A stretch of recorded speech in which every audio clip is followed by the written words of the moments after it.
चलिए बच्चों शुरू करते हैं सुमरिनी के मनके की लास्ट लघु कथा जिसका नाम है ढीले चुन लो।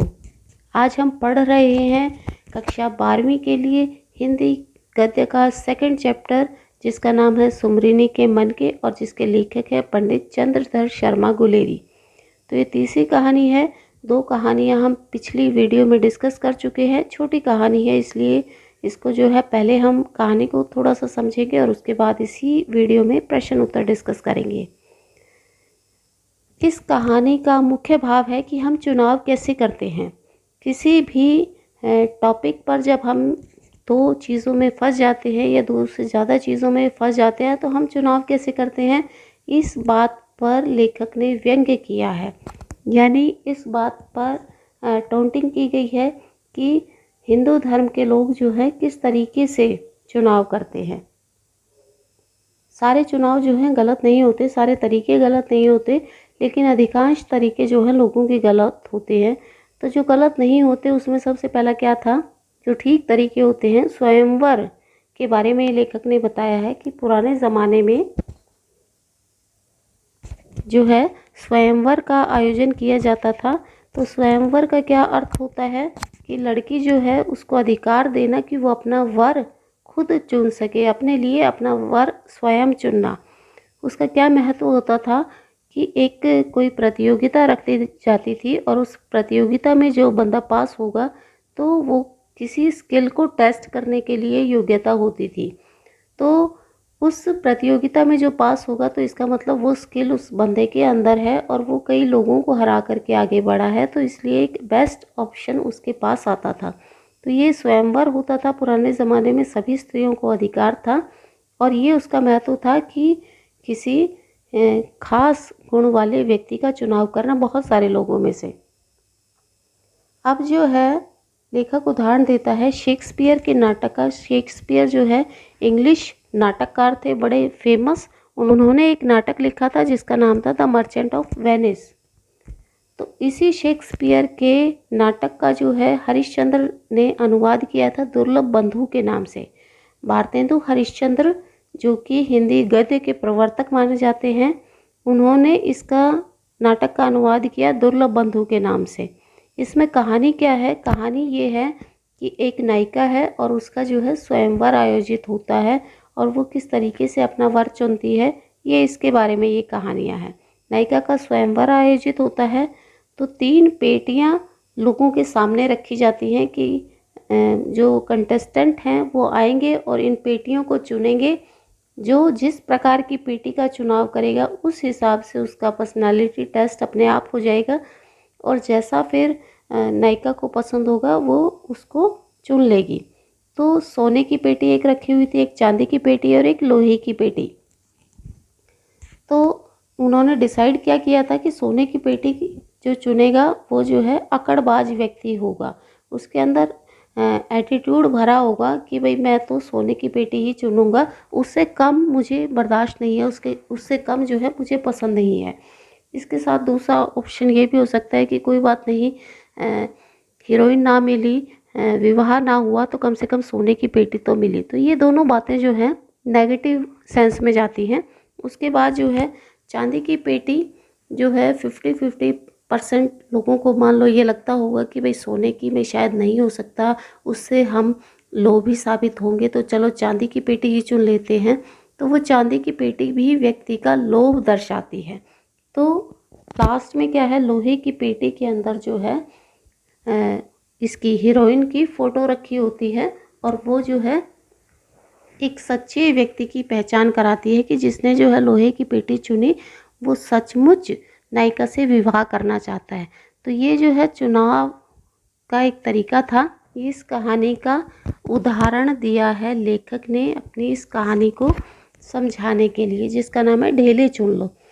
तो लेखक ने क्या बताया कि वैदिक काल में क्या होता था, एक लॉटरी सिस्टम की तरीके से लोग जो है वधू चुनते थे। परिवार वाले अपने बेटे के लिए जब वधू चुनने जाते थे, एक लड़की देखने जाते थे, तो एक बहुत बेकार सा एक लॉटरी सिस्टम वहाँ पर प्रचलित था। और वो लॉटरी सिस्टम क्या था, मिट्टी के ढेले चुनने का। मिट्टी की डलियाँ चुनने का। तो व्यक्ति जिसको चुनाव करना है अपने बेटे के लिए वधू का, वो क्या करता था, वो व्यक्ति जो है कई जगह की मिट्टी उठा कर ले जाता था और उस लड़की के सामने रख देता था। वो लड़की जो है किस मिट्टी को हाथ लगाएगी, उससे ये डिसाइड होगा कि इस लड़की की होने वाली संतानें क्या होंगी। उदाहरण के लिए लेखक ने बताया है कि मान लो लड़की ने यज्ञ की मिट्टी को हाथ लगाया है, तो इससे वो अनुमान लगाते थे कि इस लड़की से जो संतानें पैदा होंगी वो जो है विद्वान पैदा होंगी, धर्म कर्म में विश्वास रखने वाली पैदा होंगी। यदि गौशाला की मिट्टी को हाथ लगाया तो वो संतानें जो हैं बहुत सारे पशुधन की मालिक होंगी, यानी बहुत सारा उनके पास पशुधन होगा। खेत की मिट्टी को हाथ लगाया तो बहुत बड़े जमींदार बनेंगे। और अगर उस लड़की ने शमशान की मिट्टी को हाथ लगा दिया तो वो आते ही घर में नाश कर देगी, वो घर का नाश कर देगी, लोगों की मृत्यु हो जाएगी। तो लड़की जैसे ही मिट्टी को हाथ लगाती है तो अगले बंदे को जिस क्वालिटी जो चाहिए होती कि मान लो उसको विद्वान पुत्र चाहिए अपना वंश चलाने के लिए, तो वो कोई लड़की अगर यज्ञ की मिट्टी को हाथ लगाती है तो वो उसको चुन लेगा। ये इस तरीके का एक बिल्कुल अंधा लॉटरी वाला सिस्टम होता था। हर चुनाव के परिणाम अलग अलग होते थे, जैसी मिट्टी चुनी वो वैसा उसका परिणाम होता था। तो इसमें लेखक ये बताना चाहता है कि ये भी कितनी घटिया सी, कितनी वाहियात सी बात है कि जन्म साथी का चुनाव, कि जो आपका जीवन भर साथ निभाने वाला है, उस जीवन साथी का चुनाव जो है आप मिट्टी के ढेलों से कर रहे हैं। उस लड़की से ना कोई प्रश्न पूछा जा रहा है, ना उसकी कोई योग्यता की जांच हो रही है, ना उससे कुछ ये पूछा जा रहा है कि उसको क्या काम आता है क्या नहीं, ना उसके गुण देखे जा रहे हैं, ना उसकी सुंदरता देखी जा रही है। केवल उसके सामने मिट्टी की कुछ ढेले रख दिए और उन ढेलों में से वो जिसको हाथ लगाएगी और वो उसी प्रकार की संतान पैदा करेगी। इसका लॉजिक जो है लेखक को कभी समझ नहीं आया। का जो है लेखक ग्रह और नक्षत्रों का भी उदाहरण देता है कि पहले ज़माने में ये होता था और अब जो है ज़माना थोड़ा मॉडर्न हो गया है, तो हम क्या करते हैं, मिट्टी के ढेले नहीं चूज़ कराते किसी से। अब हम क्या करते हैं, अब हम कुंडलियाँ मिलाते हैं। लेखक इस बात की भी हंसी उड़ाता है कि जो ग्रह और जो नक्षत्र हमसे इतना दूर है, इतने किलोमीटर, लाखों हज़ारों किलोमीटर हमसे दूर हैं, वो हमारे जीवन को कैसे डिसाइड करते हैं। इसका मतलब है कि वो कोई मायने नहीं रखते मनुष्य जीवन के लिए। और ये सारा जो कुंडली मिलाने वाला है, ये सारा सिस्टम बड़ा गलत है। ये भी बिल्कुल लॉटरी सिस्टम है। आंखों देखा प्रमाण सच माना जाना चाहिए, यानी आपकी आंखों के सामने जो चीज़ें हैं आप उनको देखो, उनको परखो, कुछ ऐसा देखने की कोशिश करो, कुछ ऐसा खोजने की कोशिश करो जो आपको सामने दिखे, जिसका प्रमाण आपके पास उपलब्ध हो। उन चीज़ों को छोड़कर हम क्या करते हैं, अनुमान के आधार पर कुंडली बनाई, ये इस कुंडली में ये वाला नक्षत्र है तो इसका व्यक्तित्व ऐसा होगा या ऐसा होगा, ये इनका गुण मेल खाएगा या नहीं मेल खाएगा। ये सारी बातें जो है लेखक को बड़ी बेकार लगती हैं। एंड में इस कहानी में लेखक ने कहानी का अंत किया है कबीरदास के एक दोहे से, जो कि इस प्रकार है कि पत्थर पूजे हरि मिले तो मैं पूजूं पहाड़। कि लोग जो है इतना ढोंग करते हैं, इतना ड्रामा करते हैं कि एक पत्थर की मूर्ति को भगवान बना देते हैं। कबीरदास जी कहते हैं अगर पत्थर को पूजने से भगवान मिल जाए तो मैं तो पूरे बड़े पहाड़ को पूज डालूं तो पता नहीं मुझे क्या क्या मिल जाएगा।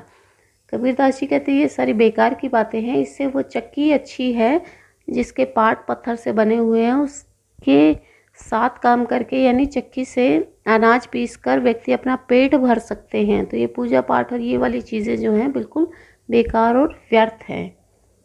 तो इस पूरी कहानी में जो भारतीय समाज में जो लॉटरी सिस्टम है या जो हमारे चुनाव की प्रक्रिया है कि हम कोई भी चुनाव कैसे करते हैं, ये उस पर व्यंग किया गया है, टोंट किया गया है। चलिए जानते हैं इस कहानी के प्रश्न उत्तर। शेक्सपियर के कौन से नाटक को यहाँ संदर्भ बनाया गया है? शेक्सपियर के नाटक का नाम है द मर्चेंट ऑफ वेनिस। अगला प्रश्न, इसका अनुवाद हरिश्चंद्र ने किस नाम से किया? दुर्लभ बंधु के नाम से हरिश्चंद्र ने इसका अनुवाद किया। स्वयंवर का क्या उद्देश्य होता था? स्वयंवर का उद्देश्य होता था वर की योग्यता की जांच करना। द मर्चेंट ऑफ वेनिस की नायिका कौन है? पर्शिया उसका नाम है और जो हरिश्चंद्र ने अनुवाद किया है तो पर्शिया का अनुवाद उन्होंने पुरश्री नाम से किया है। पुरश्री के स्वयंवर की क्या शर्त थी कि 3 पेटियां उन्होंने रखी थी, जिस पेटी का जो व्यक्ति सही चुनाव करेगा उस व्यक्ति के साथ पुरश्री का विवाह होगा। तीनों पेटियों को चुनने वाले लोग कैसे थे? अब ये प्रश्न इस तरीके से नहीं आएगा, इस तरीके से आ सकता है कि सोने को चुनने वाला व्यक्ति कैसा होगा, चांदी को चुनने वाला व्यक्ति कैसा होगा और लोहे को चुनने वाला व्यक्ति कैसा होगा। तो एक ही प्रश्न में मैंने तीनों को इंक्लूड कर दिया है कि सोने की पेटी अगर कोई व्यक्ति चुनेगा तो इससे व्यक्ति का पता लगेगा कि व्यक्ति बड़ा अकड़बाज है। चांदी की पेटी अगर कोई चुनेगा तो पता लगेगा कि व्यक्ति लोभी है, और जो लोहे की पेटी चुनेगा उसको सचमुच में पर्शिया से विवाह करना है, तो वही सच्चा प्रेमी होगा। स्वयंवर का क्या अर्थ है?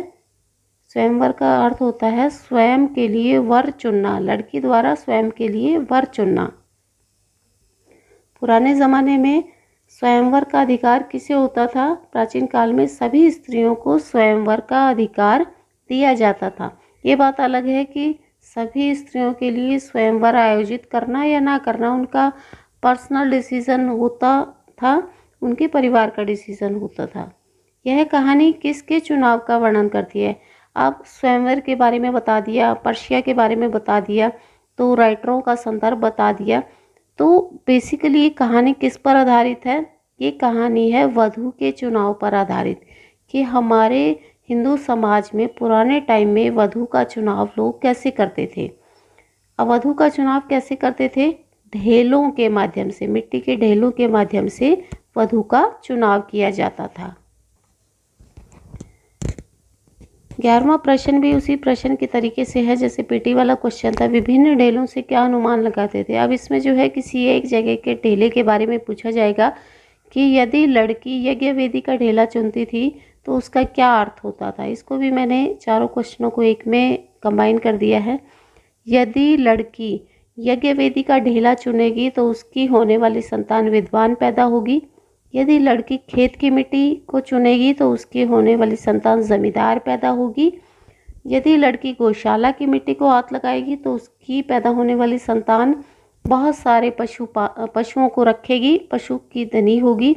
और यदि शमशान की मिट्टी को हाथ लगाएगी कोई लड़की तो वो उस परिवार के लिए मृत्यु का कारण बनेगी। तो यहाँ अलग अलग ढेलों से ये अनुमान लगाया जाता था। तो अगला प्रश्न है, क्या शमशान की मिट्टी चुनने वाली लड़की का विवाह कभी नहीं होता था? ऐसा नहीं है। शमशान की मिट्टी को मान लो किसी लड़की ने हाथ लगा दिया तो क्या वह आजीवन कुंवारी रहेगी? नहीं। कोई दूसरा व्यक्ति आएगा अपने बेटे के लिए वधू चुनने के लिए, तो हो सकता है उस टाइम उसका लक बेटर हो, वो शमशान की मिट्टी को हाथ ना लगाकर हो सकता है वो यज्ञ की मिट्टी को हाथ लगा दे। तभी इसको लॉटरी सिस्टम कहा गया है। लॉटरी का पता नहीं होता कि किसकी निकलेगी, हो सकता है किसी की निकल आए, हो सकता है बार बार प्रयास करने पर भी ना निकले। तो ऐसा नहीं है कि लड़की ने एक बार शमशान की मिट्टी को हाथ लगा दिया तो वो कभी किसी से विवाह ही नहीं करेगी। हो सकता है अगला बंदा आए, कोई दूसरा बंदा आए, तीसरा बंदा आए और वो जो है किसी अच्छी मिट्टी का चुनाव कर ले तो उसका विवाह जो है उससे हो जाएगा। क्या जीवन साथी का चुनाव ऐसी लॉटरी के माध्यम से करना उचित है? नहीं। जीवन साथी का चुनाव करना आपके जीवन में इतना महत्वपूर्ण है कि आपके जो बाकी जो जीवन है 20 वो सारा जीवन आपका कैसा होने वाला है ये उस चुनाव पर निर्भर करेगा। आपका अच्छा चुनाव जो है आपकी लाइफ को बहुत अच्छा बना देगा और एक गलत चुनाव जो है आपकी पूरी ज़िंदगी को बर्बाद कर देगा। इसलिए जीवन साथी का चुनाव ऐसे बेतुके तरीक़ों से बिल्कुल नहीं करना चाहिए। जीवन साथी का चुनाव करते समय क्या विशेषता देखनी चाहिए? व्यक्ति के गुण देखे जाने चाहिए। आजकल गुणों से ज़्यादा अहमियत किसे दी जाती है? आजकल जो है विवाह संबंध जब हम तय करते हैं तो गुण कोई नहीं देखता, केवल धन को देखा जाता है कि कितना धन है इसके पास, कितनी प्रॉपर्टी है इसके पास। कहानी के अनुसार क्या ग्रह नक्षत्र हमारे जीवन को प्रभावित कर सकते हैं? लेखक मानता है कि नहीं कर सकते। वो हमसे इतने दूर हैं, वो हमारे जीवन को क्या प्रभावित करेंगे? यदि पत्थर को पूजने से ईश्वर मिल जाए तो कबीरदास क्या पूजना चाहते हैं? यदि एक छोटे से पत्थर के टुकड़े को, जिसको मूर्ति कहा जाता है, उसको पूजने से ईश्वर मिल जाए तो कबीरदास तो पूरा पहाड़ पूजने को तैयार है। पत्थर की पूजा करने से बेहतर विकल्प क्या है?